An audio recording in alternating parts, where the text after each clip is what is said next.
Hello, everybody. Good morning and welcome to another episode of Live at the Waterhole. Where first up, we've got the wonderful little family of warthogs here at Jamala in the Madikwe Game Reserve of the Northwest Province of South Africa. My name is Ralph Kirsten, and what does the bush hold in store for us today? Well, I think we're going to be thoroughly entertained by this lot, and what a wonderful way to start. Now, as per usual, please don't forget that this is a live and interactive experience, so we'd love for you to jump on board with us and send us through your questions and your comments. You can do that by going on the WildEarth website and registering. You can also join the conversation on X, formerly known as Twitter, using the hashtag WildEarth, also on the YouTube live chat. What is it that you'd like to see? What would you like to experience, chat about, whatever it might be, wildlife related, send it through. So yesterday, we had quite a different show. We had the crocodiles at Tau, who seemingly had a baby buffalo that they were fighting over. And we also had a hyena at Juma that what we think may have been a tortoise. It was feeding on that. And it seems to be an unknown individual, that specific spotted hyena that we spotted. But this lot was also having a ball here. It seems like they might have just got a little bit of a fright there. And those little piglets were just full of energy.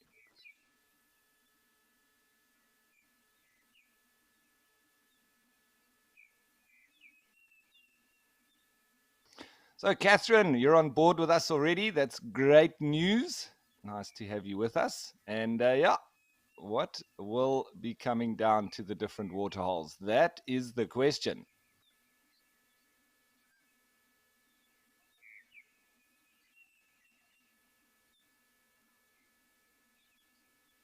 It's a shame. Something seemed to have spooked them. I've just gotten a fright from something. But if you're a little piglet, it's well worth your while to hide if there is any kind of danger. Otherwise, you're going to become something's snack. There were some elephants here earlier, but there's been a lot of rain about, so, and including in these parts.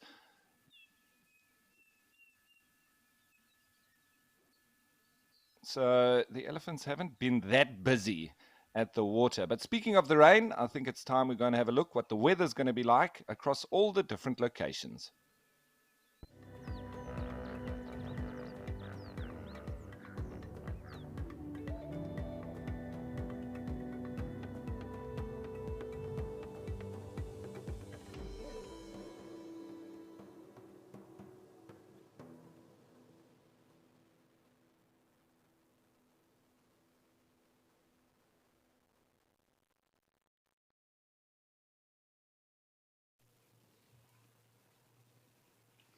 So we've just jumped over to the Etosha National Park in Namibia, and already there's a lot of springbok that have come down. But having a look at the weather, it seems like it's quite a cool summer's day all round. Lots of clouds and a little bit of rain as well. But that does bode well, potentially, for us to see some predators active in the late morning and heading into the afternoon, as we did see yesterday. So I wonder what it's going to be today.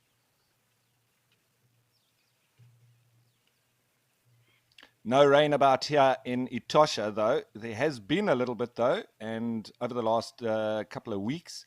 So the animals have dispersed somewhat, but we do have the resident springbok nonetheless.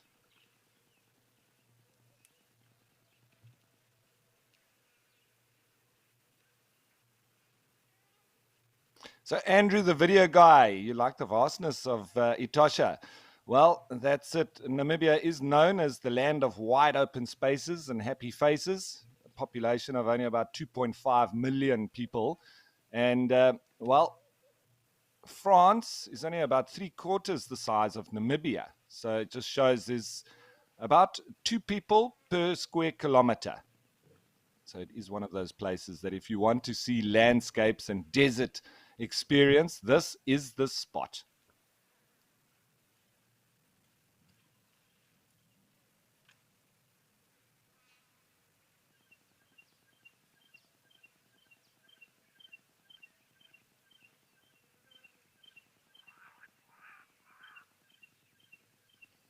Seems like a lone oryx on the opposite bank, just making its way through.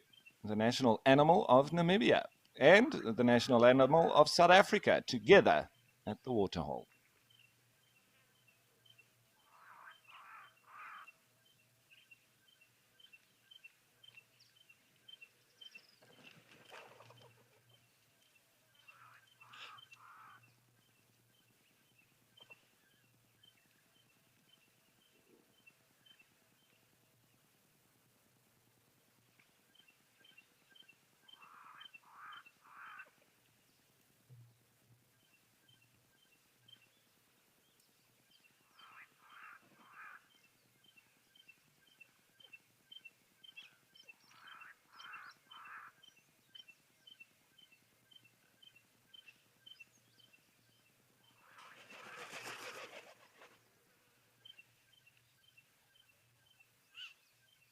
So, M, thanks for your comment, and glad you're happy to be on board. It's always it's a nice, sort of relaxed show live at the Waterhole, so it's not as action-packed as you might expect on the sunrise or sunset safari, but it's the perfect time to sit back, relax, and watch what comes through for a drink.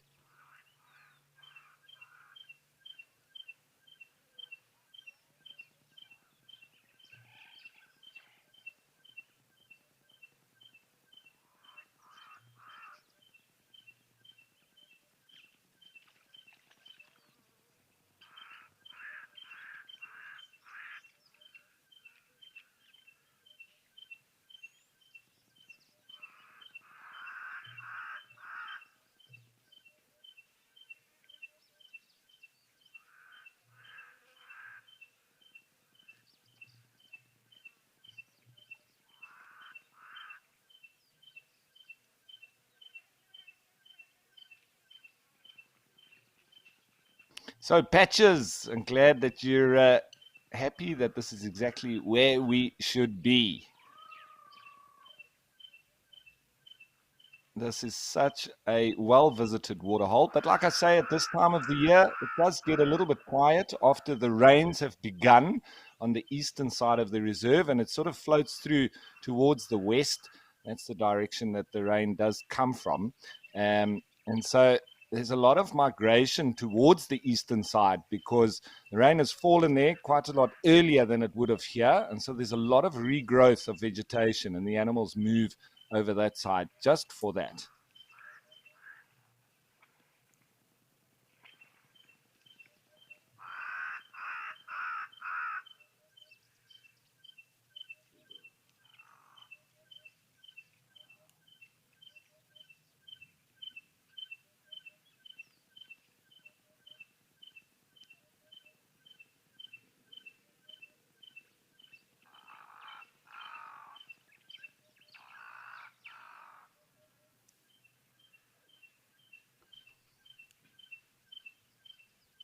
Okay, so just trying to get this camera to work exactly how we want it. Remember, these are remotely operated cameras, so sometimes there's a bit of a delay and sometimes it does a bit more than we'd like. But there we are. We're trying to get in a bit closer on that Oryx gazella, true desert adapted species.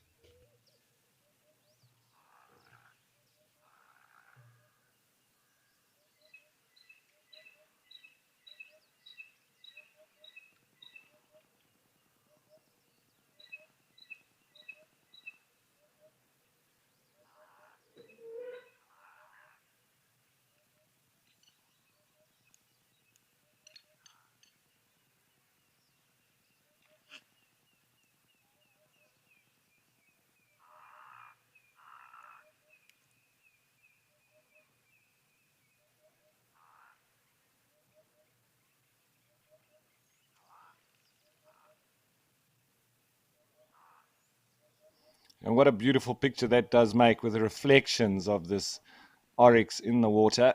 There's not much wind to speak of, and you see every now and then it flicks its tail and then makes a bit of spray of water around it.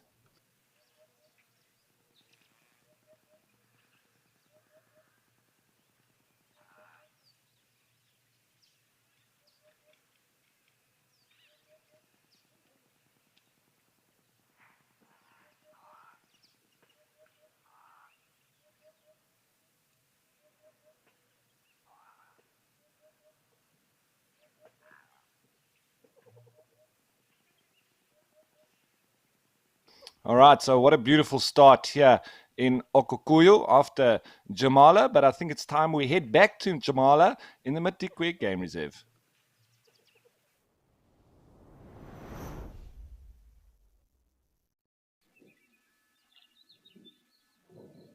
Surprise, surprise, we've got some more elephants. This is Elephant Central.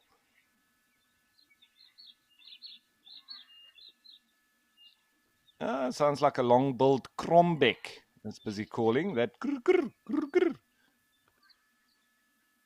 Funny looking bird with a sort of skew bill, as the name suggests, crombeck, and it doesn't have much of a tail, so it's quite unusual looking.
And the Deirdrix cuckoo, they do parasitize on quite a few weavers, as well as wagtails.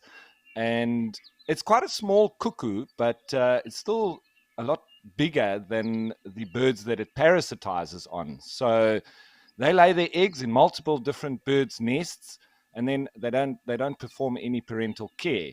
It's the host species that looks after those little chicks. And as I say, if it's a weaver or a wagtail, you can often have this little chick that is double the size of the adult feeding it, and it can be quite interesting that it still believes that that's its chick, but and continues to feed it.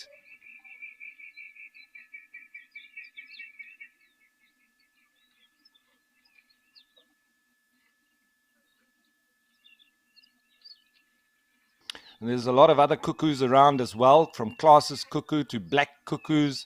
Um, and we also had Jacobins as well. So all brood parasites, but they do parasitize on different species of birds.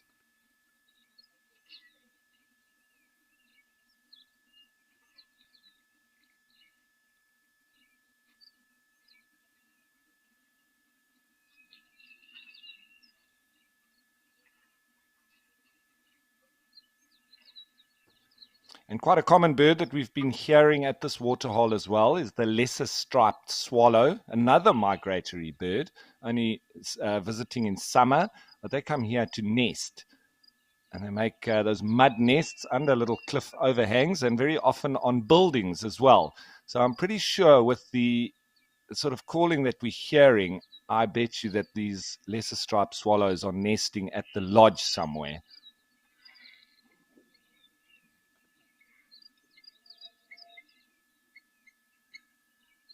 And it's after the rains that we've just experienced here at Chamala and in the Madikwe Game Reserve at large that will sort of help the swallows have lovely puddles and mud for them to go and collect, because that's exclusively what they make their nests out of.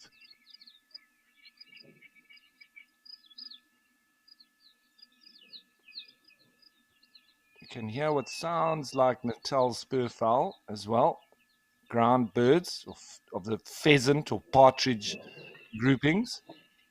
This elephant just having a lovely trunk scratch on that stump.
Sounds like maybe pied crows calling now, those very croaky like calls.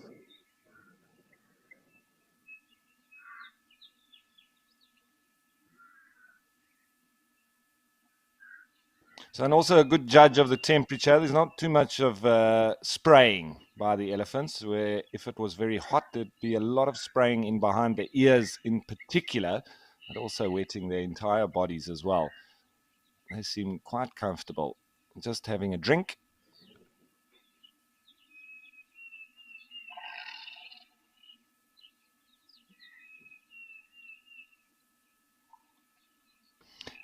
So, Bianca, you've had your elephant therapy this morning. Hopefully, there'll be lots more coming throughout the later part of the morning now and into the afternoon. Maybe as it gets a bit hotter, we'll see some more. We generally see more so the bulls hanging around here, where the breeding herds, they come in, have their drink, and then move off. The bulls like to hang around.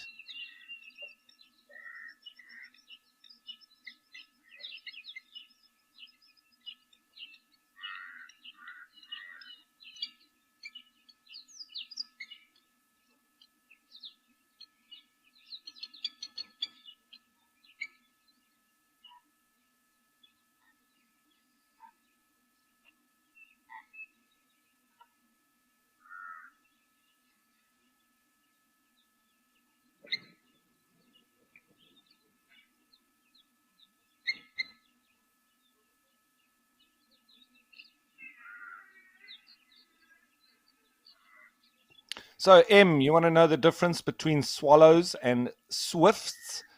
Well, M, one of the sort of immediate differences that you would notice, swifts, they they sort of maintain more so, they fly around and they don't land on the ground, and in fact they hang upside down like bats when when they go to roost. Otherwise, they maintain fully on the wing. as opposed to the swallows that actually, they can sit upright on their feet, and so they don't hang upside down like the swift. And the swift, it's got a very thin sort of wingspan in comparison to the swallow, which is also, it's quite thin, but it doesn't have that sort of sickle-like or look to it that the swifts do.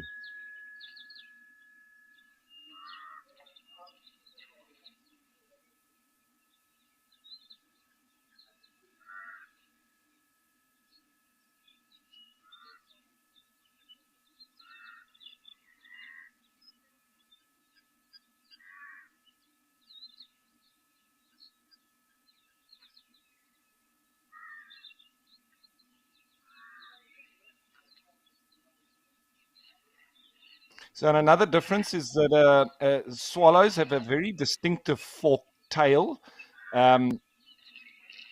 where confusingly though, swifts have forked tails as well, but they're a little bit more similar to martins um, in the way that it's not as a deep a fork in their tail.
The world is celebrating Trivia Day, and WildEarth wants to share little trinkets of knowledge with you. Poison is something, if you ingest, will kill you. Venom has to be injected. Come along for a hilarious day and be entertained with our team trivia. Our expert naturalists across locations will pair up and compete in wildlife trivia in a battle to be the smarty pants of the safari. Don't miss out on the action. WildEarth, it's in your nature.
So that's a chin spot Battus that's just been calling now. He says 3 blind mice, or there he goes. Or in other words, telling you what he is exactly. 3 blind mice, chin spot Battus.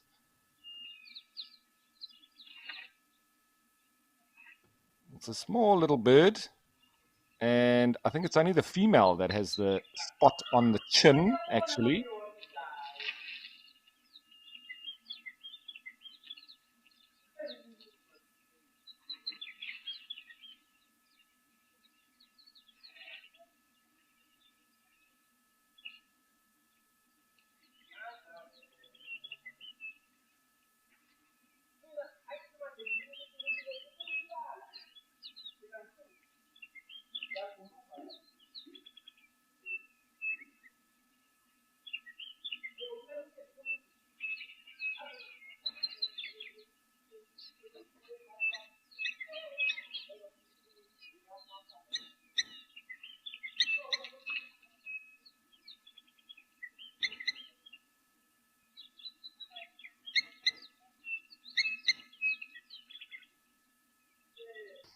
So, just going a little bit deeper because I think it's a lovely topic to discuss. Where we were saying, what is the difference between a swallow and a swift? Well, we could make that even further. What's the difference between a swallow, a swift, and a martin? And to chat about that, I think it's important to go a little bit deeper. And lovely write up on the Londolozi blog. And they're saying, know the difference between passerines and non-passerines. As a novice to birding, these words may be unfamiliar to you, but don't let them throw you off. Simply put, these are the two groups that all birds can be classified into. Passerines can be described as birds that have unspecialized feet or a normal foot structure constituting 3 toes facing forward and 1 toe facing backwards, all on the same level in a fixed position. These birds also fall into the small to medium-sized category and have bright plumage coloring, particularly during the mating season. Non-passerines, on the other hand, are simply all other birds that have nothing in common with one another, or broadly speaking, with passerines. So although all the 3 species that we are talking about are acrobats up in the air, it is only the swallows and martins that you'll find perching on trees or fence lines owing to their normal foot structure. So they would be classified as passerines. In contrast, the swifts are known to hunt, eat, mate, preen, and sleep while airborne. Just imagine, huh? Everything while they're on the wing. And they only touch down when they are nesting. Their unconventional foot structure is more adapted for clinging or hanging. Their hind toe is usually reversible. With the above classifications in mind and through observing their behavior, we can group the swallows and martins as passerines and the swifts as non-passerines, and then begin a process of elimination. And so, although they may all look like silhouettes flying circles above your head, there are a few distinctions that can be made with regard to each family's plumage coloration and their tail shape. Swallows are the most colorful family, with most of them at least having some iridescent blue plumage, along with patches of russet or chestnut rufous plumage, usually on the head, breast, or belly. And they have deeply forked tails, with some having elongated outer rectrices, commonly referred to as streamers. The martins are essentially dull swallows that are mostly brown and gray and have broader, short, and pointed wings. Their tails are only slightly forked compared to the swallows, and they lack the streamers. In comparison, the swifts are dark brown in color, particularly on their bellies, and for this reason will look black against the sky. They have proportionally longer, narrow wings that we find have the closest resemblance to a boomerang, and their forked tails are much shorter and stouter than the elongated pronged tail of a swallow. So, and after understanding each family's characteristics, the final tip is to pick out the individual species. For me, the easiest way to do this is to know which species occur in which area and what time of the year you can expect to see the migratory species. So, of the 13 swallow, 5 martin, and 11 swift species that occur across southern Africa, you would obviously then start looking at which time of the year you would expect them in different parts of the country.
All right, now that it's gone a little bit quiet, animal wise, we can still hear lots of birds, but there's not really animals visiting the waterhole. So I think let's change of place and let's head back to Namibia and the Etosha National Park,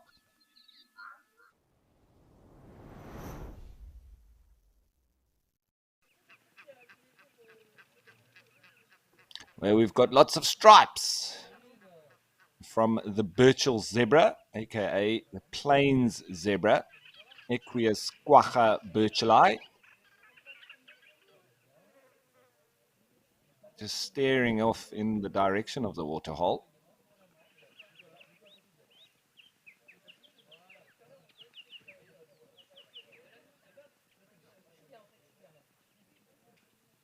You may hear some voices. That would be tourists that are on site, on safari, busy in the Etosha National Park at Okokuyu, which is the main camp and the administrative capital of Etosha.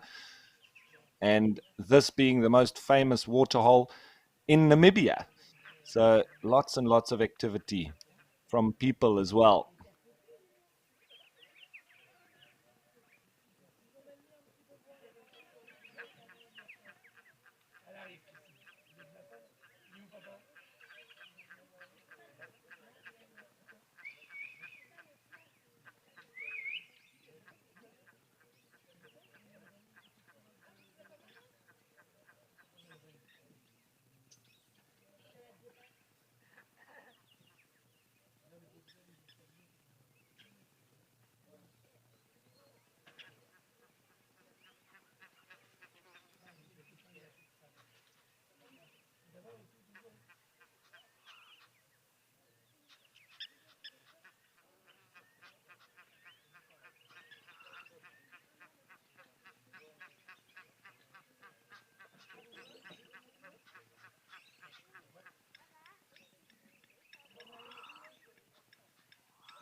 So, Catherine, thanks for your question. And the Hartmann's Mountain zebra do occur in Etosha, but they're sort of in the west. So, straight in the direction where this camera is looking now, up into those mountainous areas.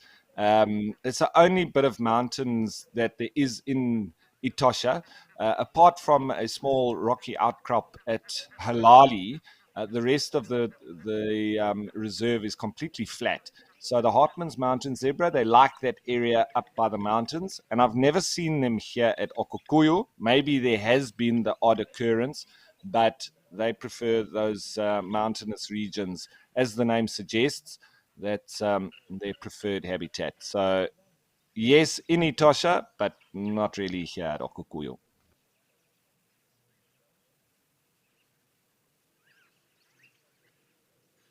And that area was previously closed off to the public. It was only open to local tour operators. And so I used to travel through there a lot. But it's quite incredible because the animals on that side weren't very used to vehicles. And so a lot more wild. When they even see vehicles, they run off. But on the eastern side of the reserve, from here at Okukuyu all the way through to the other side, there's been many decades of tourist vehicles and so on. So the animals are very used to the cars and they're not scared of them at all. And they'll come right up to the vehicle and just ignore it, really. It seems to just be part of the landscape, I think, according to the animals, but not so much on the western side. Over the last few years, they have opened it up to the public. So maybe slowly but surely they will be becoming relaxed around vehicles, but a little bit more difficult to view animals on the western side. And there's not really a network of game drives on that side as well. There's just a road going straight west all the way to the Ochivasando gate, which is next to Hobatere, and just some roads leading off of that to the waterholes. But there's not a network like in the rest of the reserve.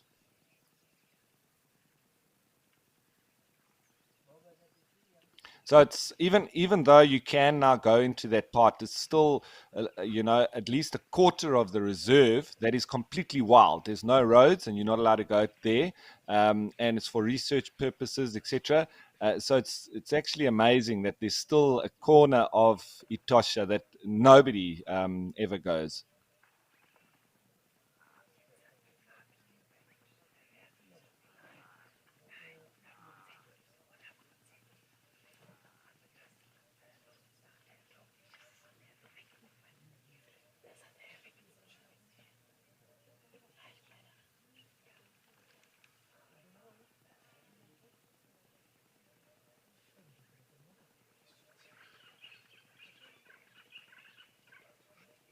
So it looks like the waterhole is filling up quite nicely now, and the Egyptian geese with all their little gucklings, mix between gosling and ducklings, because we call them geese, but they're actually closer to the ducks. So a little bit stuck in between are the Egyptian geese.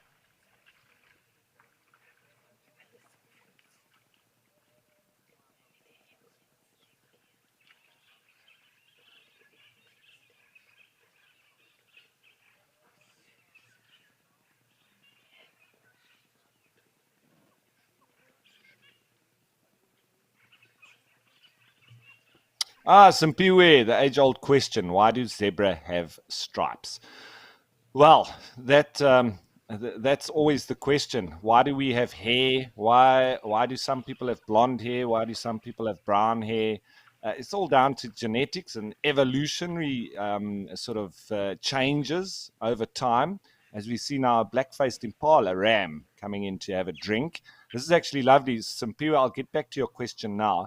Um, We'll see if we can zoom in here, but we had a question yesterday of what's the difference between Springbok and Impala, because there was someone that kept on mistaking the two. And now they're standing right next to each other. So it would be perfect to actually show the differences. But Simpiwe, evolution of these kind of different traits with the animals, why is an oryx gray with black and white face, etc.? It's sort of a lot of randomness and a lot of chance. Animals of a particular species may sort of, get a kind of color, and because of this trait, they become more successful. And then the generations after that, obviously with that strong genetic that was successful, will be passed through, and those are the ones that will be the strongest breeders.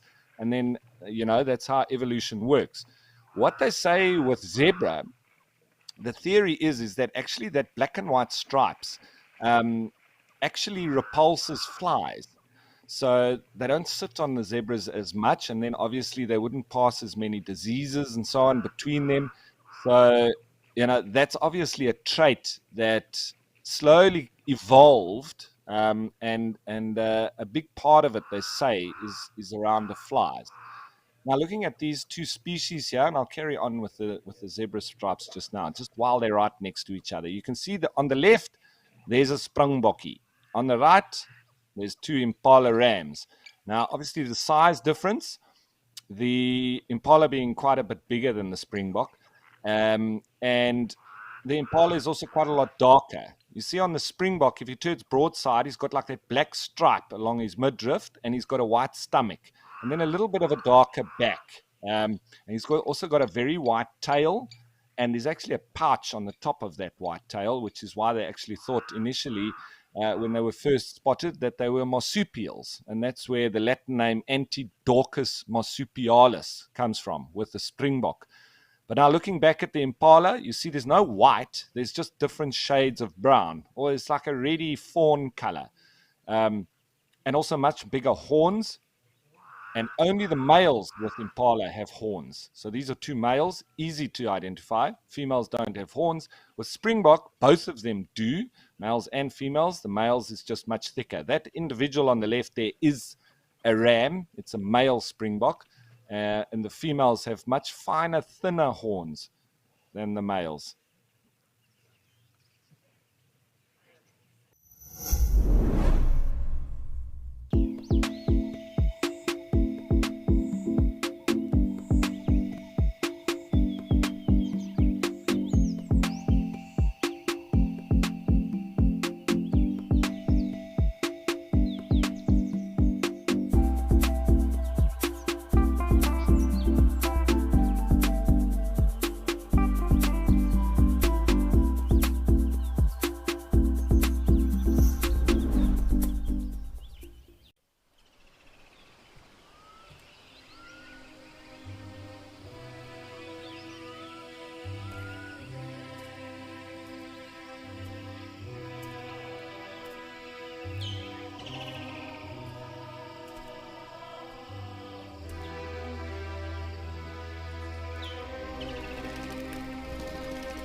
So, Simpiwe, back to your stripes question on the zebras.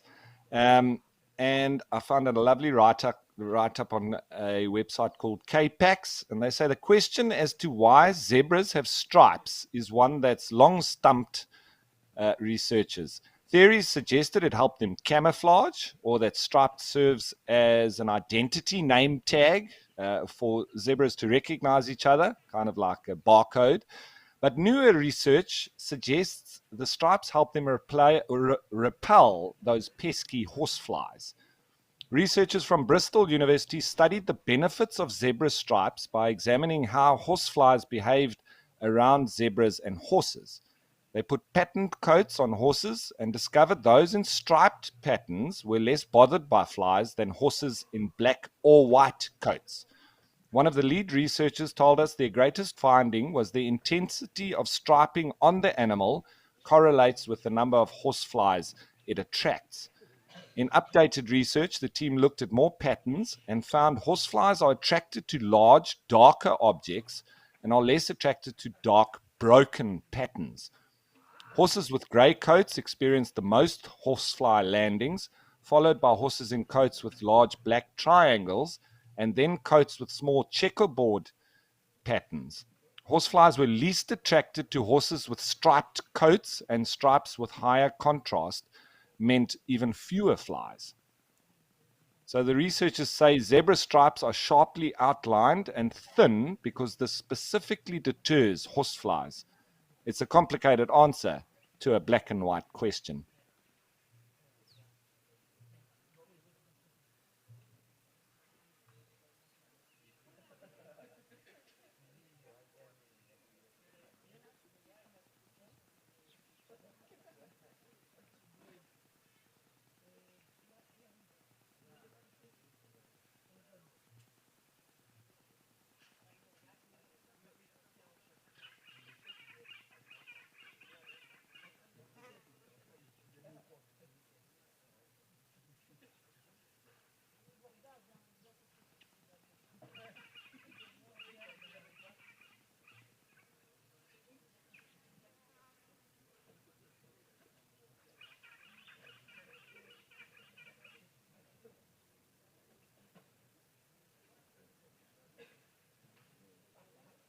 Right, so just a message here from WildEarth.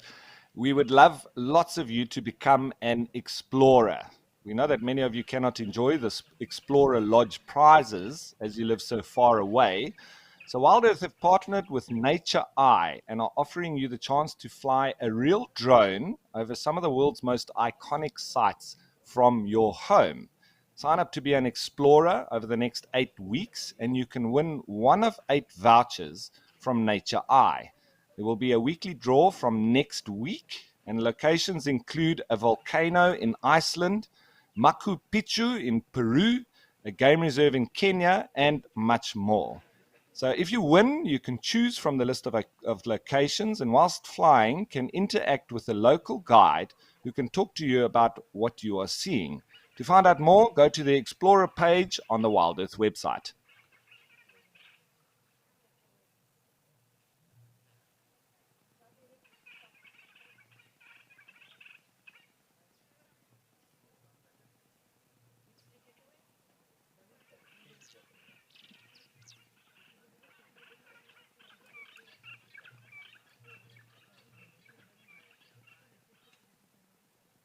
These birds chirping away, yeah, I think it's red-winged starlings. They're also quite common residents within all the different camps in Etosha.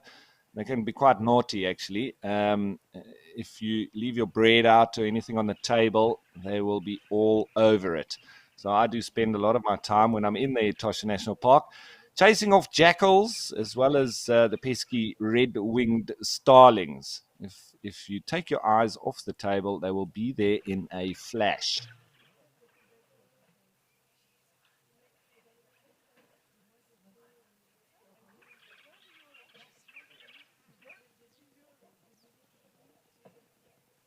Okay, so this was another lovely stop in at Okukuyu, but let's change of place and we're heading back to Jamala,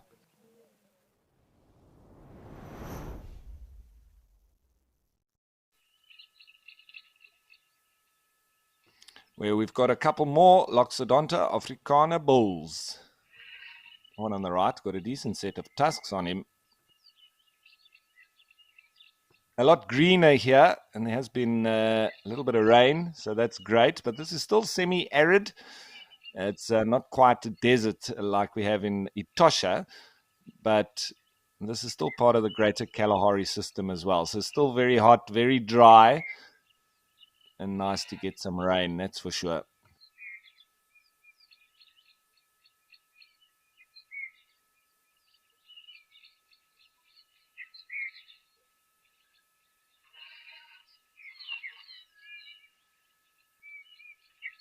You can hear these lesser striped swallows that do that. Whap, whap, whap, whap. It's a very, very nice sounding call that they have.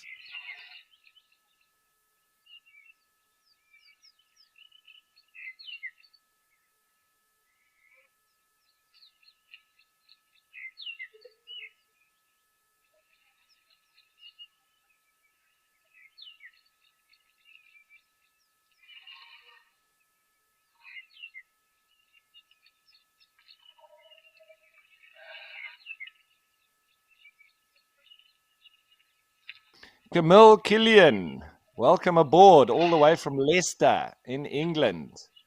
I bet the weather is nothing like we're having here. It's a little bit overcast here today, but I'm sure there's probably at least a 30 degrees difference. We have very hot Christmases usually in Southern Africa. It was a little bit cold this year. It was around 20 degrees Celsius. But that is cold for us. Anything below that and it's freezing. Everybody gets their jerseys out.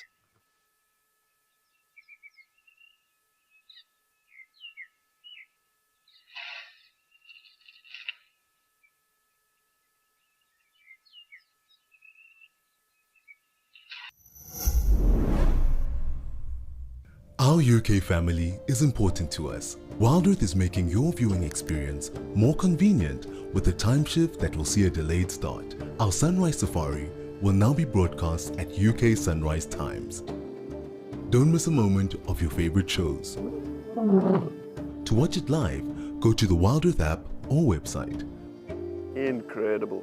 WildEarth, connecting you to nature.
Wow, this is a lovely improvement. A couple of breeding herds, a couple of bulls, And all the elephants are now pulling in with the sun and bringing the noise with it.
So there's a couple of the little youngsters chasing each other around.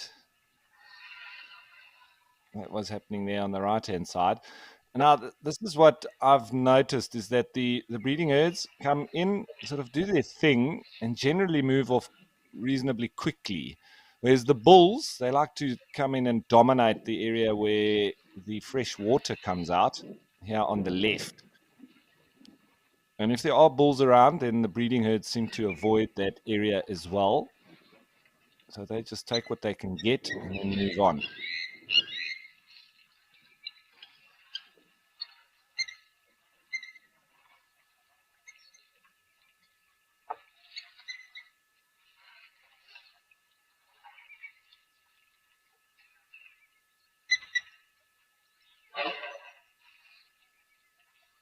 Well, let's see. Here's a female with a little youngster. Is she going to get a gap to go in and have a drink there? We'll. I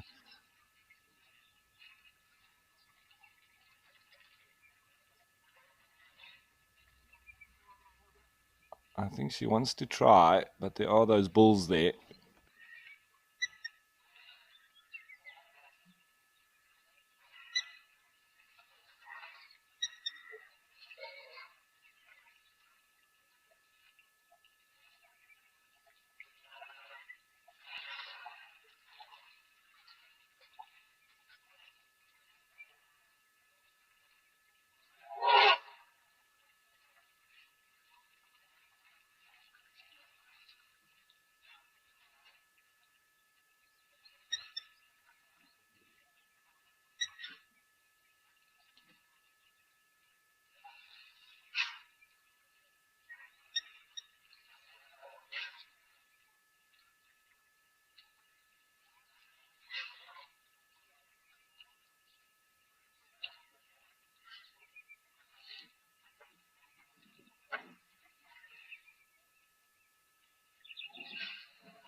So, Starbuck, interesting question. How do the animals know when it's time to start the trek of life?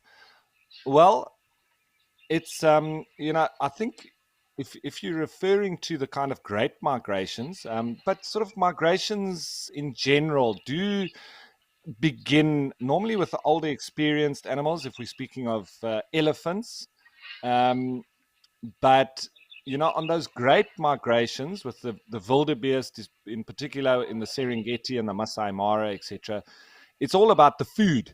So they're moving between the grazing areas. And when the rains come, I don't know if it's just that they have an internal body clock, but I think it's more to do with the fact that, the older individuals will lead that and heading back to the real feeding grounds.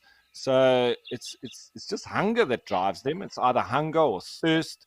And so it's either the rain that they pick up, that it's fallen, in that area, and then they move there, or it's that they know that that's where the grazing grounds are going to be. And it's the same with the elephants. They also move into they follow the rain. on those great migrations. And even in the Namib, for instance, with the desert elephants, they will remain in the rivers, the ephemeral rivers, the kind of oases in the desert. But when they pick up and they smell that the rain is starting to fall in the east, they move out of those ephemeral rivers because they can very easily be trapped in there.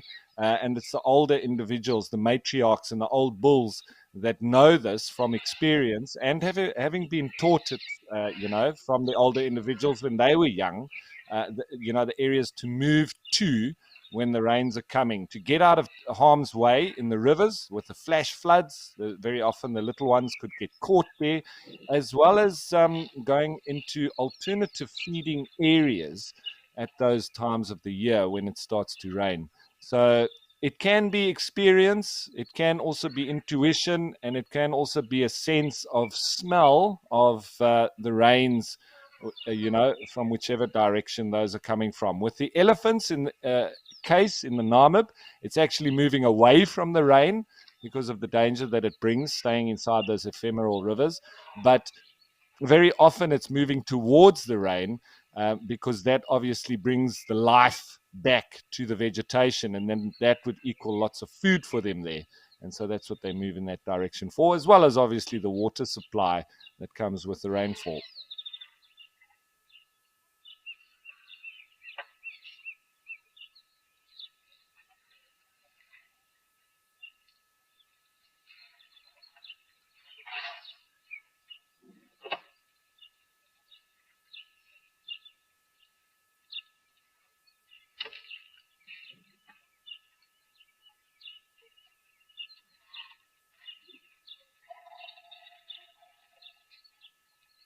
And with that in mind, you could actually sort of refer back to the Maslow's hierarchy of needs. For us as humans, it's water, food, and shelter. With a lot of the bigger animals and mammals of Africa, it's sort of the third one, not so much, but maybe just their safety instead of shelter, because they don't really shelter out here in the bush. They sort of just move around, they sleep where they rump rests, etc. But water and food are the two biggest drivers of any kind of movements of animals, and it does make a lot of sense.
For those in the wet and cold this festive season, transport yourself to a warm and sunny Africa. With virtual safaris in real time. Interact with African naturalists, connect with fellow nature lovers across the globe, fall in love with nature, and join the WildEarth family this festive season. WildEarth, connecting you to nature.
Nice to see this little breeding herd just hanging around.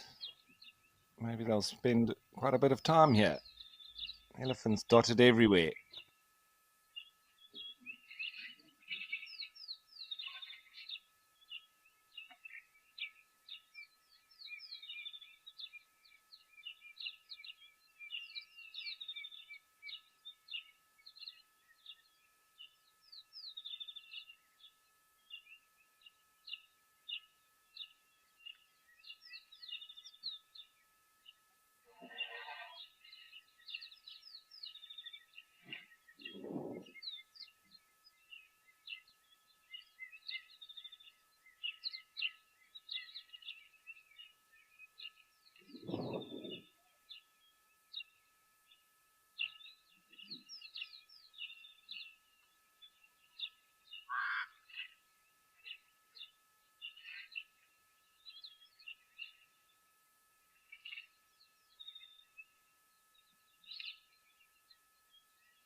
So, Simpiwe, you know what? You want to know why the elephants have got such big feet. Simpiwe, it's all because of the massive bodies that they have. So they need to have that amount of support for these huge bodies that they carry. And I mean, the weight of them can be between 6 and 8 tons. And if we look at the Tosha elephants, it can even go more than that, up to and above 10 tons. So they need to have these big, broad bases to be able to support that body without them also sinking too much into the substrate that they're walking in. So it's all the support for those huge bodies of theirs. But you'll be very surprised at how soft the bottom of their feet are in terms of, noisiness when they walk, because I've on many occasions had elephants coming right past me, and you might just hear the scraping of the soil, but other than that, they can be deadly quiet. It's actually incredible.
It's always intriguing when the elephants do hang around like this, and there's lots of sort of just mulling around. You almost wonder what the conversations are that are being had. It would be amazing if, firstly, we could hear it, and secondly, we could understand it.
So, Tracy, thanks for your question. And yes, fewer animals. It depends on how much it rains.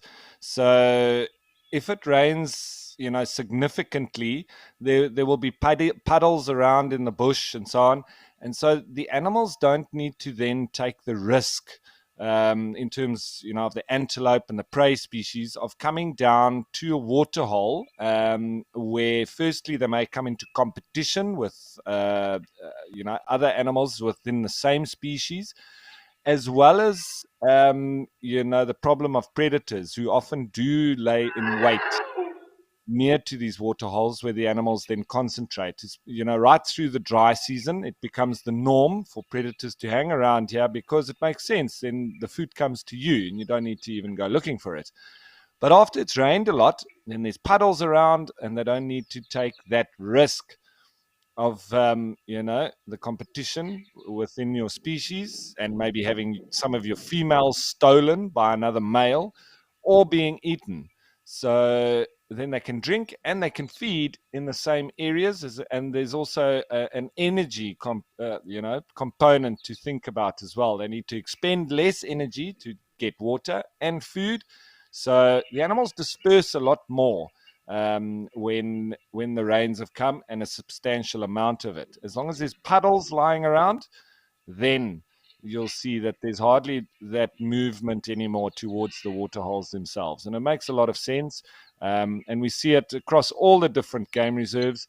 As soon as it rains a lot, then the animals really spread out and they don't need to come and concentrate around the water holes.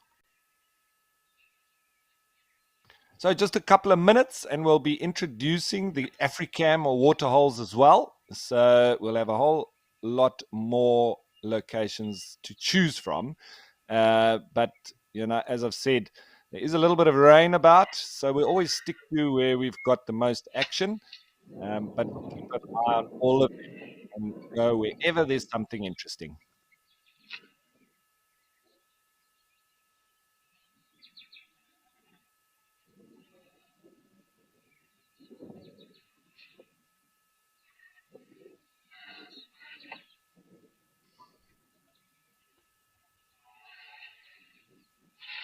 So, and it's also nice just to go and see different locations, even if there's not much happening there. We do spend a lot of time at Jamala with the elephants, so it's always our go-to hotspot.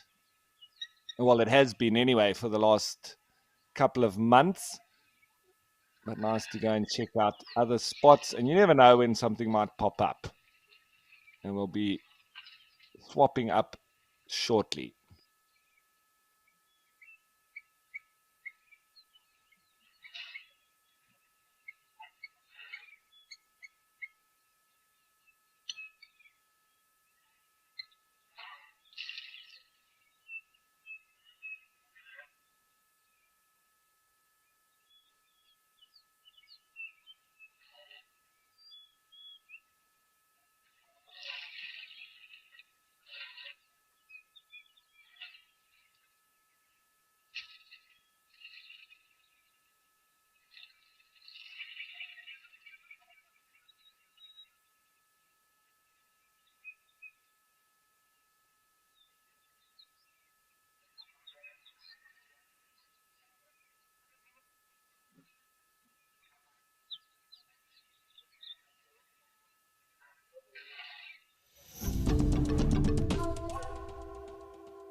And we've headed over to Cat Eye Pan, one of the Africam waterholes. This is in the Olifants West Reserve in the Greater Kruger Park.